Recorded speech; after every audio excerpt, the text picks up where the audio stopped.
l'histoire des entreprises est devenue un outil extrêmement important, y compris de la recherche théorique sur les entreprises. D'abord, en France, on a un excellent courant de recherche sur les entreprises qu'il faut rappeler.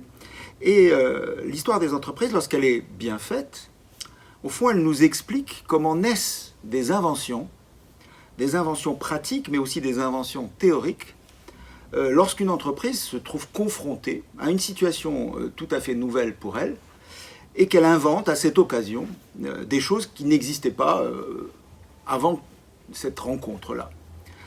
Et si l'on prend au fond les grandes questions d'aujourd'hui, pour une entreprise qui est confrontée au monde contemporain, je crois qu'on peut dire qu'il y a trois grandes questions, et ces questions sont, la première, c'est l'impératif d'innovation, avec une innovation intensive, répétée, permanente, face à des chocs techniques, sociaux, sociétaux multiples. Donc, première capacité, construire une capacité collective d'innovation.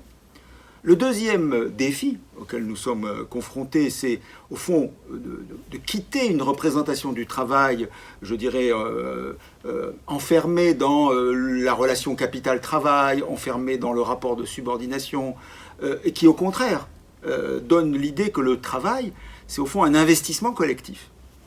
Et puis le troisième défi que nous avons, et celui-ci, je crois qu'il est évident pour tout le monde, c'est le sens.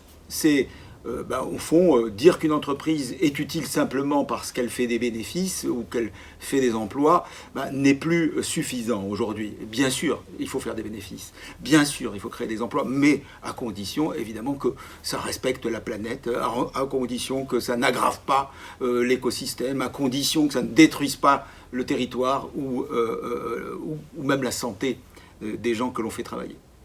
Alors si on prend ces trois idées, capacité d'innovation originale, forte, deux, réinterprétation du sens du travail, et le troisième, avoir une mission qui donne un mouvement de l'entreprise face au progrès collectif, eh bien je crois que l'histoire nous apporte trois, en quelque sorte, spécimens qui, à des moments différents du temps et des périodes, vont illustrer ces idées-là.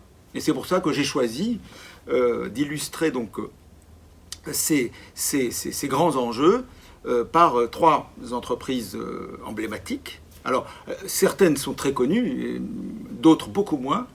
Et je vais pas les prendre dans les GAFA. Je les ai prises dans des entreprises dont je suis persuadé que les étudier partout où on le pourra est particulièrement enrichissant.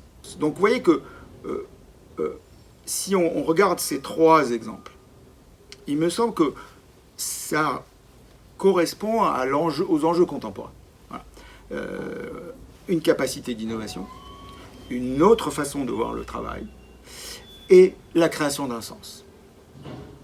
Pour lequel, qui donne de la valeur aux deux autres moyens, si vous voulez, aux deux autres muscles. Et ce troisième muscle, qui est la construction des finalités, de se dire non, j'ai besoin de me donner des finalités. Il m'arrive très souvent de dire pensez au luxe. Dans le luxe, vous ne vous dites pas je fais des petites cuillères. Vous vous dites je fais des petites cuillères, signées moi. Donc vous créez en quelque sorte une espèce le luxe, c'est pas juste de rajouter des diamants et de l'or et des métaux précieux. Le luxe, c'est de créer une image, quelque chose qui fait que dans la société, ça va être reçu comme un supplément de vie, comme un supplément de beauté, comme un supplément. Alors, le luxe, évidemment, n'est pas accessible à tout le monde. Je ne suis pas en train de dire qu'il faut faire du luxe partout. Je dis, retenons du luxe. Que le luxe, c'est toujours le fait qu'il y a dans ce que l'on fait quelque chose d'autre. Et que c'est ça le sens. Et ça, on peut le retenir, je dirais, y compris pour la tâche la plus humble qui soit. Voilà comment, me semble-t-il, l'histoire des entreprises, d'abord nous ramène des choses qu'on avait oubliées et qui souvent, je dirais, dépassent les modèles que l'on enseigne, je dirais, usuellement, et qui sont tout de même assez restrictifs. Donc ça nous amène de la matière et ça nous fait réfléchir. Et puis en même temps, ça nous explique le monde. Edison, il n'est pas né n'importe où. HCL Technologies, ce n'est pas n'importe où qui développe ces techniques. Nutri7, c'est aussi un enfant des crises alimentaires dues toutes les crises qui se sont passées dans le tiers-monde depuis la Seconde Guerre mondiale. Donc c'est notre monde que l'on comprend mieux. Voilà. En étudiant l'histoire des entreprises, on comprend beaucoup mieux les inventions de gestion, et c'est notre monde que l'on comprend mieux.